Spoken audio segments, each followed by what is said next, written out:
السلام علیکم، آپ دیکھ رہے ہیں کے نیوز ایچ ڈی۔ میں ہوں کرن ارشاد اور میں ہوں سید وجاہت علی۔ خبر شامل کرتے ہیں ہارون آباد سے۔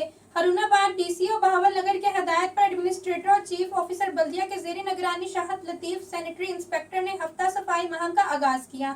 مزید اس حوالے سے رپورٹ کر رہے ہیں نذیر احمد جویہ۔ جی بالکل، ہارون آباد ڈی سی بھاول نگر کی ہدایت پر ایڈمنسٹریٹر و چیف آفیسر بلدیہ کے زیر نگرانی شاہد لطیف سینیٹری انسپیکٹر نے ہفتہ صفائی مہم کا آغاز کر دیا۔ صفائی کا آغاز شہر کے پر رونق علاقہ بھٹہ محمد پورہ سے کیا۔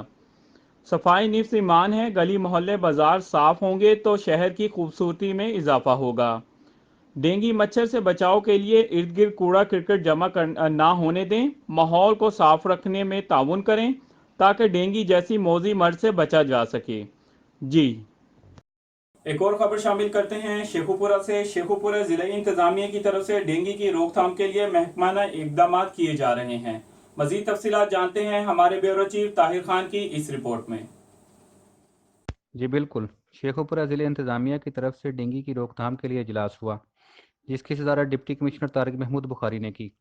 اس موقع پر انہوں نے کہا کہ گلی محلوں اور ڈینگی لاروا کی ممکنہ افزائش کے مقامات کی چیکنگ کے سلسلے میں ایسی صاحبان ڈینگی اسٹاف کی کارکردگی کا تسلسل سے معائنہ کریں اور اس کو مزید بہتر بنائیں۔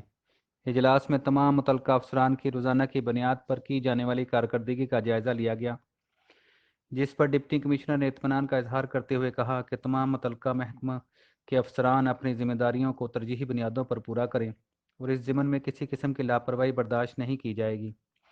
انہوں نے کہا انسداد ڈینگی میں رکاوٹ بننے یا متعلقہ قوانین کی پابندی نہ کرنے والوں کے خلاف قانونی کارروائی کا حکم بھی دیا اور ہسپتال میں طبی سہولیات کی دستیابی اور ڈینگی کے مریضوں کا خصوصی خیال رکھنے کی ہدایت کی اور کہا کہ ہر مریض کی مکمل رپورٹ تیار کریں۔ اجلاس میں additional deputy commissioner revenue Rana Shakeel Aslam اور تمام تحصیلوں کے اسسٹنٹ کمشنر کے ساتھ ساتھ متعلقہ اداروں کے سربراہان بھی موجود تھے۔